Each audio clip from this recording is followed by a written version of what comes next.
good. Go time. Bad from last y'all, bad from last y'all, bad from last y'all. Guys কেমন আছো সবাই? আশা করি সবাই খুব ভালো আছো। অনলি জাপানিজের আরেকটা ভিডিওতে তোমাদের সবাইকে স্বাগত। তো 2-3 দিন পূর্বে তোমরা ইকুয়ালাইজারের ফার্স্ট সিনেমাটি দেখেছিলে এবং তখন আমি প্রশ্ন করেছিলাম এটার সেকেন্ড পার্ট চাও কিনা। তো তোমরা অনেকে বললে যে সেকেন্ড পার্ট লাগবে, সেজন্য আমরা সেকেন্ড পার্ট টেনেছি। তো দেখো, সেকেন্ড পার্ট যদি পছন্দ হয় তাহলে থার্ড পার্ট করার জন্য আমরা স্ক্রিপ্ট বানাতে দেবো এবং থার্ড পার্ট নিয়ে আসবো। এর মাঝে অন্য কোনো সিনেমা আসতে পারে। তো যাই হোক, আমি বাড়তি কোনো কথা বেছাবো না, শুধু ইকুয়ালাইজার 2 সম্পর্কে কয়েকটা ফ্যাক্ট দেই। সিনেমাটার IMDb রেট যথেষ্ট ভালো, 10-এ 6.7, এবং এর আগেও দেখেছো এটা একটা one man commando action cinema এবং ইকুয়ালাইজারের এইটার পর আরো 2টা সিনেমা আছে। তো এটা দেখো তোমাদের পছন্দ হয় কিনা, তারপরে বাকি 2টা দেখা যাবে। তো এখন আমরা একটা ব্রেক দিব, তুমি ব্রেকটা কাইন্ডলি স্কিপ করে মূল ভিডিওতে যাও, তোমার কোনো ব্রেক দেখার দরকার নেই। এই Mets, women's Big Bash league 2025-এ আসতে চলেছে। আর এটা হচ্ছে এমন একটা সময় যখন ক্রিকেট লাভাররা তাদের ফেভারিট টিমকে সাপোর্ট দেখাবে এবং এনজয় করবে। আর সেই এনজয়মেন্ট করে বাড়াতে এটা এমন একটা জায়গা যেখানে তুমি ডিফারেন্ট আউটকামের উপর প্রেডিকশন করতে পারো, যেমন কোন টিম জিতবে, টোটাল রান কত হবে, টপ স্কোর কত হবে এবং অনেক কিছু। আর সবচেয়ে মজার ব্যাপার হচ্ছে এখানে BMW কারো জেতা সম্ভব, আইফোন, ল্যাপটপ, অনেক কিছু। আর তাছাড়া এখানে আরো অনেক এক্সাইটমেন্টের গেম রয়েছে, যেমন অ্যাভিয়েটর। এটা হচ্ছে মোস্ট ফেভারিট গেম, যেখানে তুমি কখনো বোরিং হওয়ার সুযোগ পাবে না। আর সবচেয়ে মজার ব্যাপার হচ্ছে $130 প্রথম ডিপোজিটে অর্জন করার সুযোগ রয়েছে যদি তুমি স্ক্রিনে দেওয়া প্রোমো কোড এই প্ল্যাটফর্মে রেজিস্ট্রেশনের সময় ইউজ করো, এবং তুমি তোমার জেতা পয়সা খুব সহজে বিকাশ, নগদ, রকেট উপায়, credit card, debit card, bank transfer এবং আদার হ্যাসেল ফ্রি মেথডের মাধ্যমে উইথড্র করতে পারবে। আর তাছাড়া এখানে 24 ঘন্টার 7 দিন সাপোর্ট রয়েছে। তো স্ক্রিনে যে প্রোমো কোড রয়েছে সেটা ইউজ করে তুমি ইজিলি এখন থেকে জয়যাত্রা শুরু করতে পারো। তবে আমরা যে বিজ্ঞাপনে দিই না কেন, তোমরা জেনে শুনে বুঝে তারপর সেখানে যাবে। তো ব্রেক শেষে আমরা মূল ভিডিওতে আসলাম। তো সিনেমার শুরুতে আমরা একটা ট্রেন দেখি, আর ট্রেনটি তুর্কির রাজধানী ইস্তাম্বুলের উদ্দেশ্যে যাত্রা করছে। আর সেই ট্রেনে আমরা রবার্ট নামের একজনকে দেখি, মানে আমাদের এই সিনেমার নায়ককে, যে বর্তমানে একটা মুসলিম গেটআপে ট্রেনে ভ্রমণ করছে। তো এরপর রবার্ট কারিকে ট্রেনের বারে যায় এবং নিজের জন্য একটা ড্রিঙ্কস অর্ডার করে, চিন্তা করো, টুপিদারি নিয়ে। কিন্তু বারটেন্ডার জানায় অলরেডি বার বন্ধ হয়ে গিয়েছে। বাট তখন সেখানে আরো একটা ছেলেকে আমরা দেখতে পাই, সে তার সাঙ্গপাঙ্গ নিয়েছিল, টেবিলে বসেছিল। তো ওই ছেলেটা করে কি টেবিলে উঠে গিয়ে বারটেন্ডারের কাছে ড্রিঙ্কস চায় এবং তাকে ভয় পেয়ে বারটেন্ডার ড্রিঙ্কস দিয়ে দেয়। আর তারপর সে রবার্টকে ড্রিঙ্কস অফার করে। তো এরপর দুজনে বসে ড্রিঙ্কস করে। তো এরপর ছেলেটি হঠাৎ করে রবার্টকে জিজ্ঞাসা করে, তুমি কোথায় যাচ্ছ, কোথা থেকে এসেছো? তো রবার্ট বলে, আমি আমেরিকাতে থাকি, আমেরিকা থেকে এসেছি আর আমি কাউকে খুঁজছি। তো ছেলেটা জিজ্ঞাসা করে, তুমি কাকে খুঁজছো? রবার্ট জানায়, আমি এমন একজন লোককে খুঁজছি যে তার 9 বছরের মেয়েকে কিডন্যাপ করে ইস্তাম্বুল নিয়ে যাচ্ছে। তবে লোকটি যে তার মেয়েকে ভালোবাসে না এই কারণে কিডন্যাপ করে নিয়ে যাচ্ছে না, বরং তার আমেরিকান স্ত্রীর সাথে ছাড়াছাড়ি হয়েছে আর তাকে কষ্ট দেওয়ার জন্য তার মেয়েকে জোর করে তুর্কিতে ইস্তাম্বুলে নিয়ে যাচ্ছে, আর আমি তাকে খুঁজছি। তো এই কথা শুনে ওই ছেলেটা তো বুঝতে পারে আর চুপ হয়ে যায়, এবং এটা বুঝতে পারে যে যে ছেলেটার কথা বলছে এটা সে ওই। তো যাই হোক, ছেলেটা বুঝতে পারে যে রবার্ট তো আমাকে চিনে এই কথা বলছে, আর এই কারণে সেই ছেলেটা করে কি ওর আশেপাশের সঙ্গীদের বলে যায় যে ওকে ডাইরেক্ট মেরে ফেলো। কিন্তু আমরা তো জানি যে রবার্ট কতটা ভয়ঙ্কর। তো রবার্টকে যখন ওরা মারতে যায়, রবার্ট মনে করো যে একেবারে সেকেন্ডের মধ্যে লেটা বেটা করে দেয়। আর তারপর রবার্ট গিয়ে লোকটির কাছে গিয়ে বলে, দেখ, পৃথিবীতে 2 ধরনের যন্ত্রণা সবচেয়ে বেশি হয়। এক ধরনের যন্ত্রণা হচ্ছে তোর অনেক বেশি যন্ত্রণা অনুভব হবে, আর আরেক ধরনের যন্ত্রণা হচ্ছে এত যন্ত্রণা যেটা তোকে বেঁচে থাকতে দেবে না। এখন তোর ইচ্ছে তুই কোন যন্ত্রণা নিবি? তো ওই লোকটা তখন বুঝতে পারে রবার্টের কথা খুব ডেঞ্জারাস এবং বলে, না, আমার মেয়ে নিয়ে যাও, আমাকে ছেড়ে দাও, যে আমি সারা জীবন কষ্ট নিয়ে থাকবো, মানে প্রথম যন্ত্রণাটাই নেবো। তো যাই হোক, এরপর রবার্ট কারিকে মেয়েটিকে সেখান থেকে নিয়ে চলে যায়, আর মেয়েটির মার নাম হচ্ছে ক্রিস। আর তার কাছে খবর যায় তার মেয়েকে উদ্ধার করা হয়েছে, আর এই কারণে ক্রিস দৌড়ে তার মেয়ের কাছে যায়। তো এখানে ক্রিস নামের ওই মহিলা জানতে পারে কোন একজন লোক তার মেয়েকে তার দরজার কাছে রেখে গিয়েছে, কিন্তু অদ্ভুত ব্যাপার হচ্ছে কেউ ওই লোকটার পরিচয় জানে না। আর আমরা তো জানি ইকোলেজার নামে গত পার্টে যে একটা ওয়েবসাইট খুলেছিল, সেখান থেকে তো এই মেয়েটা হেল্প চেয়েছিল। তো যাই হোক, এরপর আমরা আবার রবার্টকে দেখি। আর জীবিকা নির্বাহের জন্য রবার্ট বর্তমানে আসলে ট্যাক্সি ক্যাব চালায়, মানে জীবিকা নির্বাহের জন্য না, যাতে মানুষের সাথে মিশতে পারে। রবার্টের তো অনেক টাকা। তো রবার্টের ট্যাক্সিতে একজন বৃদ্ধ লোক এসে বসে, যার নাম হচ্ছে স্যাম। তো স্যাম একটা মামলা নিয়ে লড়ছে, কারণ অনেক বছর আগে তোমার দ্বিতীয় বিশ্বযুদ্ধের সময় জার্মানির সৈন্যরা যখন হামলা করেছিল, সেই সময় সে তার বোনকে হারিয়ে ফেলেছিল। তবে সে জানে তার বোন হয়তো আমেরিকাতেই রয়েছে, আর এই জন্য তারপর থেকে সেও আমেরিকায় থাকে। তবে তার বোনের একটা পেন্টিং আর্ট করেছিল বা একটা কিছু আর্ট করেছিল, কিন্তু সেই আর্টটিকে অসাধু কিছু লোক নিলামে চড়িয়েছে $1 মিলিয়ন। আর ওই পেন্টিংটা দেখার পর ও নিজের দাবি করছে যে আমার বোন এই পেন্টিংটা করেছে। তো এই কারণে স্যাম প্রমাণ জড়ো করছে যে এই পেন্টিংটা আমার বোন করেছিল, এবং কারণ স্যামের কাছে তার বোনের শেষ স্মৃতি হিসেবে এই পেন্টিংটাই রয়েছে। তবে ওর কাছে যতটুকু প্রমাণ রয়েছে এতটুকু যথেষ্ট না যে ওই পেন্টিংটাকে নিজের বলার জন্য। তো যাই হোক, এরপর রবার্ট করে কি আরো একটা জাত যাত্রী নেয় স্যামকে গন্তব্যে নামিয়ে দিয়ে, এবং ট্যাক্সি চালানোর অভিজ্ঞতায় রবার্ট সামনে বসে অনেক প্যাসেঞ্জারের অনেক কথা শুনে, এবং সবাই অদ্ভুত অদ্ভুত সমস্যায় জীবন পার করছিল, কেউ অনেক খুশিতে কেউ অনেক কষ্টে। তো রবার্ট এরপর কাজ শেষ করে তার বাড়িতে ফিরে যায়, আর তখন আমরা বাড়ির নিচে একজন মহিলাকে দেখি যার নাম হচ্ছে ফাতিমা, এবং ফাতিমার বাগান করার অনেক শখ ছিল। নর্মালি আমাদের উপমহাদেশের ভারত পাকিস্তান বাংলাদেশের যেটা হয়, মাদের যে অভ্যাসটা হয়, তো ফাতিমা বাগানে অনেক ধরনের তোমার কি সবজি গাছ লাগিয়েছে। তো ফাতিমা রবার্টকে দেখে বলে, আমি তোমার দরজার সামনে কয়েকটা সবজি রেখে এসেছি, তুমি নিয়ে নিও। তো রবার্ট তাকে ধন্যবাদ জানিয়ে রুমে যায় আর বই পড়ায় মগ্ন হয়ে পড়ে। আর এরপর দৃশ্যের পরিবর্তন হয়, আমরা ক্যালভার্ট নামের একজনকে দেখি। আর ক্যালভার্ট যখন তার বাড়িতে যায় তখন তার স্ত্রীকে মেঝেতে পড়ে থাকতে দেখে, এবং কিছু লোককে দেখে যারা তার স্ত্রীকে খুব বাজেভাবে মেরেছে। এবং এই ক্যালভার্টও কিন্তু কোনো সাধারণ পার্সন নয়, সে অনেক বড় একটা উচ্চপদস্থ সরকারি কর্মকর্তা। তো সেখানে থাকা কিছু লোক তারপর করে কি, ক্যালভার্টকে ধরে এবং তার স্ত্রীকে গুলি করে মেরে ফেলে, তবে তাদের হাতে কিন্তু হ্যান্ড গ্লাভস ছিল। আর তখনও ক্যালভার্ট বুঝতে পারছিল না এই লোকগুলো কেন এমন করছে। তো এরপর ওই লোকগুলো করে কি, ক্যালভার্টের হাতে ওই পিস্তল ধরিয়ে দিয়ে ক্যালভার্টের হাতে থাকা পিস্তল দিয়ে ওকে গুলি করে মেরে ফেলে। তো এর ফলে কি হবে, যেহেতু তারা হ্যান্ড গ্লাভস ইউজ করছিল, যদি এরপর তদন্ত হয় তারা মনে করবে যে প্রথমে ক্যালভার্ট তার স্ত্রীকে গুলি করে মেরেছে, তারপর সে নিজেই পিস্তল দিয়ে আত্মহত্যা করেছে। আর এরপর আমরা রবার্টকে একটা লাইব্রেরিতে দেখি, যেখানে আরো কিছু বইয়ের জন্য রবার্ট গিয়েছিল, কিন্তু সেখানে ক্রিসের সাথে রবার্টের দেখা হয়ে যায়। ক্রিস মানে হচ্ছে ওই যে যার মেয়েকে সে উদ্ধার করে আনলো সিনেমার শুরুতে। তো ক্রিসের মেয়ে তো রবার্টকে চিনতে পারে, কিন্তু রবার্ট মেয়েটিকে চুপ থাকার ইশারা করে সেখান থেকে বেরিয়ে আবার ট্যাক্সিকে চালানোতে ব্যস্ত হয়ে পড়ে। আর এরপর একজন লোক এসে একটা মেয়েকে নিয়ে ট্যাক্সিতে ওঠে, আর মেয়েটির অবস্থা খুবই খারাপ ছিল, মেয়েটির জামা কাপড় ছেঁড়া, অবস্থা খারাপ। তো রবার্ট দেখে বুঝতে পারে এই মেয়েটিকে ধর্ষণ করা হয়েছে নেশা খাইয়ে। তো রবার্ট করে মেয়েটিকে প্রথমে হসপিটালে দেয়, আর তারপর সেখানে ফিরে আসে যেখানে সে ছেলেটিকে নামিয়ে দিয়েছিল। আর তারপর সে অ্যাপার্টমেন্টে যায় আর ছেলেটিকে ডেকে দরজা খুলতে বলে, আর তখন একজন ছেলে ভেতরে দরজা খুলে দেয়। তো রবার্ট এখানে বলে, আপনারা যে কার্ডে পেমেন্ট করেছেন সেটা ফেল হয়েছে, নতুন করে আমার ট্যাক্সির পেমেন্টটা করতে হবে, আর আমি কি একটু ভেতরে আসতে পারি? তো রবার্ট কোরা বলে, আচ্ছা ঠিক আছে ভেতরে আসো। তো এরপর রবার্ট ভেতরে গিয়ে একজনকে জিজ্ঞাসা করে, যে মেয়েটিকে তোমরা নিয়ে গেলে ওর কি নাম জানো? তারা বলে, না আমরা জানি না। তো রবার্ট তখন বলে, তোমরা প্রথমে মেয়েটিকে এখানে ভাড়া করে হয়তো এনেছো, তারপর ড্রাগস দিয়েছো, তারপর সবাই মিলে ধর্ষণ করেছো, মেয়েটা এখন ঠিক মতো হাঁটতেও পারছে না, আর এই নিকৃষ্ট কাজের জন্য তোমরা উপযুক্ত শাস্তি পাবে। বাট রবার্টের এইসব কথা শুনে সেখানে একটা ছেলে করে কি রুমের দরজা বন্ধ করে দেয়, এবং বলে, তুমি অনেক বড় একটা ভুল করেছো, ওই মেয়েটা যেমন আর কিছুই করতে পারবে না, তুমিও কিছু করতে পারবে না। কিন্তু রবার্টকে তো আমরা চিনি, রবার্ট সবগুলোকে মেরে অবস্থা খারাপ করে দেয়, বাট একটা ইন্ডিয়ান যে ছিল ওকে কিছু বলে না, ওকে গিয়ে বলে, আমি চাই তুই নিজে থেকে পুলিশকে কল করে সবটা সত্যটা বল। আর এই কথা বলে রবার্ট করে কি ছেলেটিকে জিজ্ঞাসা করে, তুই ডান হাতি না বাম হাতি? ছেলেটা বলে, আমি ডান হাতি। তো এরপর রবার্ট করে বা হাতটা ভেঙে দেয় এবং বলে, কল করিস, না হলে কিন্তু আমি তোদের পেছনে লাগবো, পুলিশে গেলে হয়তো 5-10 বছরের জেল খাটবে, কিন্তু আমি পেছনে লাগলে জান থাকবে না। তো এরপর রবার্ট যখন বাড়িতে ফিরে যায় তখন নিচ থেকে দেখে তার রুমের লাইট জ্বলছে। তো এই কারণে রবার্ট করে কি তার সাথে থাকা পিস্তলটা বের করে হাতে নেয়, কিন্তু যখনই রবার্ট রুমের ভেতরে প্রবেশ করে সে তার বান্ধবী যে গত পর্বে দেখেছি সুশানের যে বডি স্প্রে রয়েছে সেই বডি স্প্রে সুঘ্রাণ পায়। আর সুশান হচ্ছে রবার্টের সবচেয়ে ভালো বন্ধু, একসাথে ওরা ডিফেন্স মিনিস্ট্রিতে কাজ করতো, তো তারা দুজন একসাথে রাতের খাবার খায়। আর এখানে সুশান রবার্টকে বলে, আমি কখনোই তোমার স্ত্রীর জন্মদিনের কথা ভুলবো না, আর আজকে ওর জন্মদিন ছিল, এই জন্য আমি তোমার সাথে দেখা করলাম। তো এরপর রাতে তারা বের হয়, আর সুশান রবার্টকে বলে, তোমার এসব ছেড়ে দিয়ে সেই জায়গাতে যাওয়া উচিত যেখানে তুমি স্ত্রী নিয়ে বসবাস করতে, ওই সমুদ্রের তীরে, ওখানে তুমি ভালো থাকবে। তো এইসব কথা বলে সুশান ট্যাক্সি নিয়ে চলে যায়। আর পরের দিন সকালে রবার্ট তার বাড়ি থেকে বের হয়, দেখে কেউ ফাতেমার বাগান নষ্ট করে ফেলেছে এবং দেয়ালে পেন্টিং করে লিখেছে যে মুসলিমরা বিদায় হওয়া বা এই টাইপ কোন একটা কিছু, বুঝতেই পারছো। তো রবার্ট বুঝতে পারে যে এই কাজগুলো উগ্র যে পোলাপান রয়েছে ওরা করেছে। তো এই জন্য রবার্ট নিজে থেকেই বাগানটা ঠিক করে দেয়াল পরিষ্কার করার সিদ্ধান্ত নেয়। আর তখন আমরা একটা নিগ্রো ছেলেকে দেখি যার নাম হচ্ছে মাইলস। তো মাইলস রবার্টকে বলে, আপনি কেন এসব করছেন, এগুলো তো বাড়িওয়ালার কাজ, বাড়িওয়ালা এগুলো করবে। আর এটা শুনে রবার্ট বলে, বাড়িওয়ালাও যদি কাউকে করতে দেয়, কাউকে না কাউকে তো এই কাজটা করতেই হয়, না হলে আমি করে দিই। তখন মাইলস বলে, ঠিক আছে তাহলে একটা কাজ করুন, আমি এটা পরিষ্কার করে দিই, এমনকি আমি আপনার চেয়ে অনেক ভালো করতে পারবো, কারণ আমি একজন আর্টের স্টুডেন্ট, তবে এই কাজের জন্য আমাকে পেমেন্ট করতে হবে মিনিমাম $400। রবার্ট বলে, $400 অনেক বেশি। আর তখন মাইলস বলে, না অন্তত $150 দিন। তখন রবার্ট বলে, আচ্ছা ঠিক আছে, তবে একটা শর্ত দেয় রবার্ট, এখানে তুমি স্কুল শেষেই কেবল এই কাজ করতে পারবে। আর ওইদিকে আমরা সুশানকে একটা ভিডিও কনফারেন্সে কথা বলতে দেখি, যেখানে সুশান ডেভ ইয়র্কার নামের একজন FBI এজেন্টের সাথে কথা বলছিল, এবং সুশান বর্তমানে FBI তেই কাজ করে আর কি, ডিফেন্স থেকে এখন FBI তে এসেছে, মানে কোন একটা কেস নিয়ে কথা বলছে তারা। আর এরপর আমরা রবার্টকে দেখি যে বুড়ো স্যামের সাথে বসে রয়েছে, এবং স্যাম তার হাতে একটা ছবি দেখায়, যে ছবিটা ছিল আজ থেকে ওই দ্বিতীয় বিশ্বযুদ্ধের সময়ের, মানে 70-80 বছর আগের, যখন স্যাম আর তার বোন ওই ছবিটা তৈরি করেছিল। কিন্তু কোর্টের কাছে এই প্রমাণটুকু যথেষ্ট ছিল না, আর এই কারণে কোর্ট স্যামের কথা মানতে নারাজ যে এই পেন্টিংটা স্যাম আর তার বোনই করেছিল।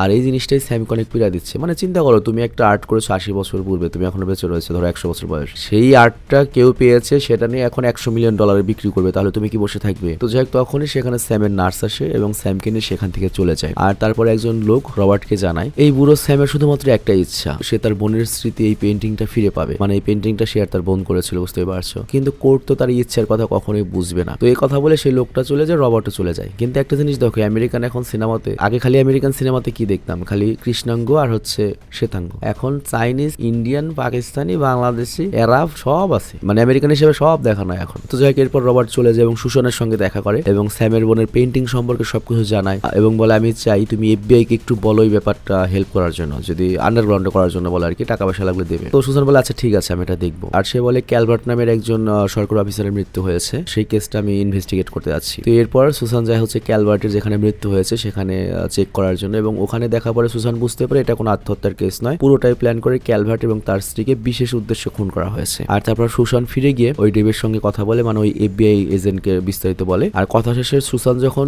বাড়ি ফিরে যাচ্ছিল লিফটে করে, তখন লিফটে হঠাৎ করে অনেক মানুষ চলে আসে। তো সুশান 16 তলায় থাকে, তো সে 16 তলায় নামে, বাট তখনই দুইটা ছেলের উপর হামলা করে এবং দুজনে মিলে সুশানকে খুব বাজেভাবে মারে, টাকা চায়। কিন্তু সুশান জানে আমার কাছে তো কোনো টাকা নেই, আমি তো কার্ড ইউজ করি। তো এই কথা বলে তারা সুশানের উপর হামলা করে, কিন্তু সুশানও ওদের সাথে বেশ ফাইট করে, কারণ সুশানও তো একটা নর্মাল মানুষ নয়। তবে বেশ কিছুক্ষণ মারামারি করার পরেও সুশান খুরবো একটা পেরে উঠতে পারে না। আর এরপর আমরা রবার্টকে দেখি, সে মাইলসের পাশে বসে রয়েছে আর মাইলস একাই দেয়ালের আজে বাজে লেখাগুলো পরিষ্কার করছে, কালার করছিল। আর তখন রবার্টের কাছে ব্রায়ানের কল আসে, মানে ওদের আরেকটা বন্ধু। রবার্টের তো 3 বন্ধু, সুশান, ব্রায়ান আর রবার্ট। তো রবার্টকে সে বলে সুশান আর বেঁচে নেই। তো এই কথা শুনে রবার্ট তো অস্থির হয়ে যায়, মাত্র একটু আগে সুশান গেল, এই অবস্থা হয়ে গেল। ও দ্রুত যায় ব্রায়ানের কাছে। তো ব্রায়ান তখন রবার্টকে জানায় পুলিশের ভাষ্য মতে টাকার জন্য কেউ সুশানকে মেরে ফেলেছে, মানে ছিনতাইকারীরা। কিন্তু আমার কাছে এরকমটা মনে হচ্ছে না, কারণ চোর বা ডাকাত তাদেরকে টার্গেট করে যাদের কাছে অলংকার থাকে, কিন্তু ওর কাছে তো অলংকার ছিল না। তো এই কথা শুনে রবার্টেরও সন্দেহ হয়। আর এই কারণে রবার্ট করে কি সুশানের অ্যাপার্টমেন্টে গিয়ে সব ভালো মতো দেখতে থাকে। আর এইদিকে আমরা সেই 2 চোরকে দেখতে পাই যারা সুশানকে মেরে ফেলেছে। কিন্তু ওরা যে বাড়িতে আছে হঠাৎ করে সেই বাড়িতে একটা বিশাল বড় বোম ব্লাস্ট হয়, তারা দুজন সেখানেই মারা যায়। তো এর মানে কি যে প্রমাণ লোপাট করা হলো। তো যাই হোক, এইদিকে রবার্ট করে কি সিসিটিভির ফুটেজ ভালো মতো দেখতে থাকে এবং হোটেলে যাওয়ার পর থেকে সে খেয়াল করে সুশানের সাথে ঠিক কি কি ঘটেছে। তো এখানে রবার্ট লিফটের ফুটেজটা বারবার টেনে টেনে দেখছিল এবং এখানে রবার্টের কিছু সন্দেহ হয়। তো পরের দিন রবার্ট করে কি ওই FBI এজেন্ট ডেভের কাছে যায়। তো রবার্টকে দেখে ডেভ তো পুরো হতবাক, কারণ ডেভ তো জানে রবার্ট মারা গিয়েছে। রবার্ট আবার ওদের বস ছিল একসময়, ওরা তো জুনিয়র প্লান ছিল। তো রবার্ট ডেভকে বলে আমার মনে হচ্ছে সুশানকে পরিকল্পিতভাবে খুন করা হয়েছে, কারণ সুশান লিফট ওঠার পরে ও 16 তলার বোতাম চাপেনি বা কোন ফ্লোরে যাবে সেই বোতাম চাপেনি, বরং ওই 2 ছেলেই 16 তলার বোতাম চেপেছিল। তার মানে ওরা আগে থেকেই জানতো সুশান কোন ফ্লোরে যাবে। আর তাছাড়া সুশানের যে স্থানে ক্ষত ছিল সেই স্থানে স্পেশালিস্ট ছাড়া কেউ আঘাত করতে পারবে না, কারণ মানুষের ওই স্থানে আঘাত লাগার কারণে সবচেয়ে দ্রুত মৃত্যু হয়। তো এই কারণে রবার্ট করে কি ওই FBI এজেন্ট ডেভকে এই কেসের ব্যাপারে আরো বিস্তারিত জানতে বলে এবং সেখান থেকে চলে যায়। তো এরপর রবার্ট যখন বাড়িতে ছিল তখন সে জানালা দিয়ে মাইলসকে নিচে কাজ করতে দেখে। আর তখনই মাইলসের কাছে কিছু ছেলে আসে এবং এগুলো ছিল ড্রাগস ডিলার, মানে লোকাল